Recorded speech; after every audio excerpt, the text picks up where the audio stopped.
Hi everyone, welcome to this video. On this channel I do videos about business, home, and lifestyle, so if that is something you're interested in watching, then please consider subscribing down below. So I know I have you all up close and personal with these binders, but there is information on here that I can't let you see, but I'm going to try to show you the most that I can. So today's video is going to be how I set up the binders on information on my foster kids. I do have a 3-month-old baby that was with me since she was 2 weeks old, and then I have another placement that was placed January 3rd, and she's 6 years old. So I did want to show you guys how I organize all the paperwork and how I separate it into categories. If you're a new foster parent and trying to get organized with all the paper that they throw at you, I have 2 examples here of how you can go ahead and organize your paperwork. So like I said, I'm not going to be able to show you guys the whole page, but I will go through the pages and show you what I can. So when I open it, the first thing that I have on this side is papers from a program that I'm with that actually provides me with diapers for her. It is not through the agency. I actually found her through the church, but it just has goals, plans, and progress on this side. And then here at the bottom, I keep receipts. So I do have to turn in monthly receipts for the $50 of clothing for the child every month. So I just keep them here. My social worker does not take them with her, but she does take pictures if she sees them in person, and if she doesn't, I'll go ahead and take pictures, but I do like to keep them just in case we need to go back and look at something. I do keep all receipts here at the front. On this side at the top, I just have a temporary benefit card, so like her medical card in case she needs to go to the doctor, and then it has case number, her name, birthday, all that stuff for her medical. This next page that I'm folding up, it is actually an authorization of consent for child. So in case I need to take them to a doctor, dentist, school district, anything that needs signing from the guardian, this is my paper that shows that I can consent for the child. Next thing I have is my agency foster parent agreement. All this is signed by myself and by my husband. It just has child's name, birthday, date, placement dates, some of BioMom's information. I'll go ahead and use these Valentine stickers to cover information you can't see, but this is the report for medical and dental exam for the baby, plus her immunization card. So this one is already filled out and turned in, but I just keep it for records. I'm trying to go through this as fast as possible because I know there's a lot. But for the baby, I do need to write down her feeding and diaper log. So I did ask my agency worker if I could write it down on a separate notebook. So I went ahead and picked this up from Amazon, and I know it says appointment book, and I started using this for both kids. On the calendar side, which looks like this, but this is February's.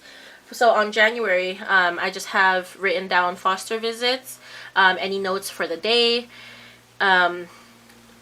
medication if they need to take medicine, and then on the next page, which is like this, the hourly one, this is where I'm writing down all the stuff. I know that this one's provided by the agency, but my social worker said it's okay if I do something like this on this layout because it's easier to take around with me if I'm out in public. It's just so much easier to carry around. Okay, so this is what I have on a page. I don't have her name on here, so it's okay for you guys to see. But pretty much, it starts from 4 in the morning when she wakes up, all the way to 11 at night, which is her last bottle. But I just have to write down 4 ounces at this time, diaper change at this time. For baby, I use purple highlighter, and for the other placement, I use pink. The lighting keeps changing. For some reason, my ring light is really messing up. But I'm gonna go ahead and highlight this section because I didn't write anything on these two because the baby was with her mom. She's with her from 10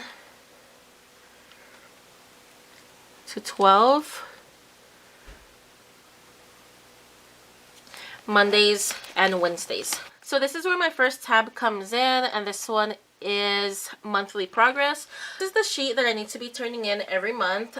With my previous placement, I would fill this out and then turn it into the social worker.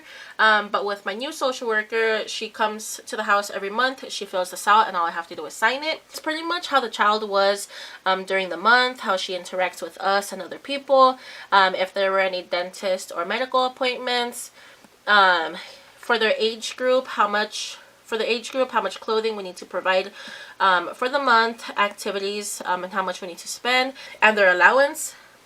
Right down here, the purchases of clothing, and then activities and allowances at the bottom, and then we just sign it and turn it in. So this one just has to be filled out monthly for each child. My next tab is monthly visits. For this, after a visit, every time I need to fill out the date, the people she visited with, location, and supervised. This is how the sheet looks like. This one also needs to be turned in monthly. Next divider is dental and medical. This next one, it is called Report of Medical and Dental Exam. I can't show you the top because it does have child's information and case number, but this is how it looks. Anytime I take the child to the dentist or to the doctor, I need to take this with me just so they can sign a follow-up appointment, when is the next appointment, who did the exam, and if there was just any problems with the child during that visit. So this one has to be turned in every time after a dental or medical visit. This tab was called medication record. So I will explain this one now just so I don't have to do it for the other one, but my 6-year-old that I have does take medication, and so since she only takes one, I'll show you on this one. Since she only takes one, I just fill it out on here, and I'll just use one section for like January, the next one February, next one March, just so I don't have to use a whole page for 1 month, and we're not using this section, we're just using the top. So I cut it down to 4 months. So the first one, since she was placed in January, I'll just use the top part for January, and then I'll do February, March, April, if she stays on the medicine that she is on right now. So this next tab I have as hospital papers. So before the baby was placed with me, she was actually in the hospital for 2 weeks after her birth. That belonged to her, they actually brought to me. So I have all the hospital paperwork. Tab is the intake packet. I did take a CPR class as a requirement to become a foster parent, but I just have this in here in case I need to read through it. So these next forms are actually a huge intake packet that you need to fill out and go over with your social worker when you have a child placed. It is like 120 pages, I believe, but all the other pages that I actually showed you that were in here were taken out of this packet, just to have easier access to it. But the first page is a checklist of everything that the child came with, or everything that you need to request from a social worker or a county worker, so you can have everything set for the child. Other than that, it's just a lot of information about the child, about their rights, agreements that you make as a foster parent. There's just a lot of information here. Don't really go through this. Everything that I need, I already took it out and put it on the other side. But just in case there's something I need to look over, or in case something comes up and I need to get something from the packet, I keep it in here because you never know what you need to take out. So my camera stopped recording when I was putting in the tabs for the second binder, but I'll go through it really quick. I know that this video has already been super long, but this one's actually a lot quicker because there's not so much in it. Let's get right into this one.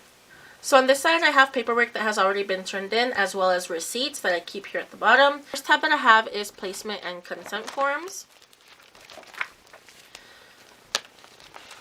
The second one is health and education passport. So this one I have to take around to doctors, dentists, and schools. The next one is fill out forms. So this is where I track her medicine. This is the monthly progress report. Report of medical and dental exam. Next I have clothing and what she came with. Here's the same paper again. Next one is declaration statement. I have paper protectors at the end. So this is it for today's video. Give me a thumbs up if this helped you out. If you are a foster parent and you organize your papers differently, please let me know in the comments. That way maybe other people will see it and like your forms of organization better. That this video helped someone out and gave you peace of mind, because when a placement is put with you, you just get so much paperwork. It's just a lot that is thrown out at you, and this is a good way to separate them and put them into categories. But if you have any questions about fostering, or just any questions at all, please go ahead and leave them in the comments below. But thank you so much for watching. I hope you enjoyed, and always remember to stay jazzy.